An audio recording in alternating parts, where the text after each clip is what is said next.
once you have familiarized yourself and your horse with the shoulder rein on a straight line, you can start working on the next concept, Haunches-In, which has to do with displacement of the haunches, obviously. Haunches-In, or Travers, as it's called in French, has to do with the control about the hind end that we're gaining, and at the same time we're engaging and encouraging the horse to step underneath his center or her center of gravity, meaning that by displacing the haunches inward or outward, which is haunches out or renvers, you can make use of, that inside leg that steps a little bit more underneath the center of the horse's torso in order to do, for example, a better, more collected canter up transition.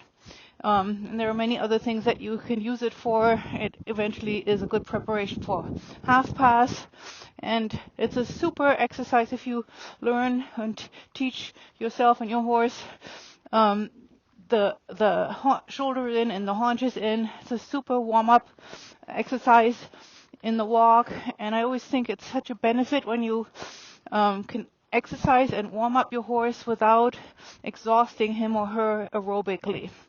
So just going to get into some of the details of the aids here. You may remember in the shoulder rein, our weight is a little bit more emphasized in our outside seat bone.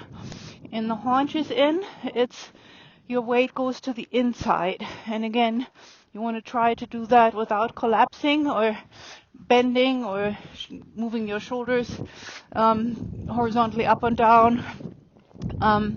You want to think of it as, you want to think of it as, I'm going to let him scratch himself here for a moment, as a place where if you're making yourself a cabinet, meaning you have your shoulders and your elbows and your hips sort of loosely attached as if they were all one piece, and then you can ride a little bit in the shoulder to shoulder mode that I'm showing you right now, and that will help you when you want to displace either the shoulders or the haunches of a horse in one of these exercises. It will help you to stay straight and not collapse in your hips or in your midsection.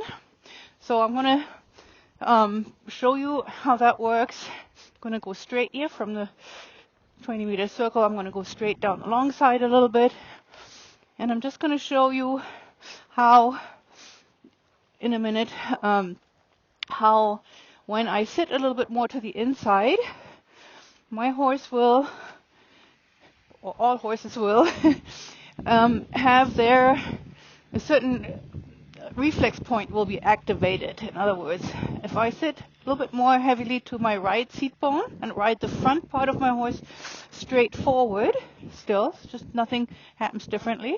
Just going to wait for him to shift. Outside leg goes back a little bit, and then I'm going to wait for him to come over with his hind end. And that is just the simplest form to start your horse to understand what you want. And then you're going to shift your weight back to both seat bones a little bit more evenly. And then he comes back, and your inside leg helps shift him back over. So that's the beginning, very simple, but still not to be underestimated little starting point. You're riding your horse on a straight line down the long side where you have a little bit of a straight line boundary. Then you're going to sit a little bit to the inside. Keep your inside leg by the girth. Long leg, outside leg goes back. And then you're going to notice that the haunches will come over.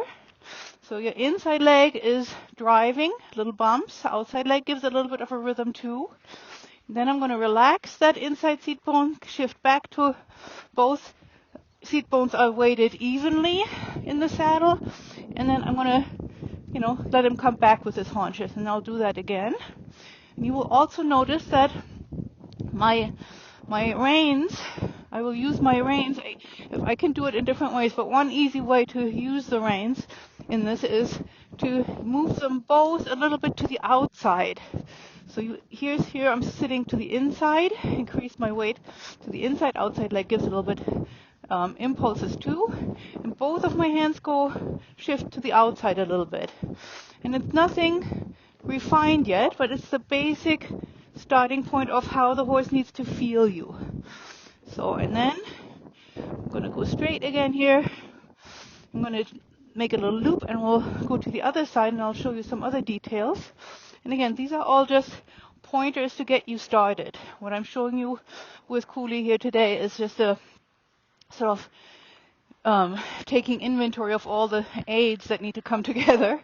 And there are a lot of different pieces. But so again, going straight, thinking that the front end of my horse stays absolutely straight for now. I'm not even thinking about flexion or anything. Sitting to the inside a little bit, waiting for the haunches to come over, and then emphasizing that a little bit with my outside leg. To this side, it's a little bit harder for him. Whoop. And you can see that because this, of course, is his longer side. And the side longer meaning the side that bends a little less easily because of his natural unevenness. So you have to always take that into consideration. It never feels the same. When you think, oh, I figured it out to one side, it's not the same to the other. And we can go over that at a different time, but for now, just to say, it may feel a little bit different on your horse when you're trying it to each side. So here we are again. Haunches-In. He becomes a little bit slower here because it's harder this way for him. Now, what I'm doing additionally to what I told you before is I'm going to keep my inside rein quiet and the outside hand gives and takes to the outside shoulder. So that means when the outside shoulder comes back, my outside hand takes back while the inside hand stays fairly quiet. And if you've done your homework with the yielding to the inside and the outside aids, you can engage your horse like this without him starting to become static in his mouth. So here it is. There you go. You always wanted to have a little bit of a good crunch in the horse's mouth. There you go. And it doesn't matter if they get slow. I'm doing it actually quite slowly so that you can see what I'm doing. There you go. Outside hand takes. So, and we're going to go straight again here. Wake him up a little bit. Hello.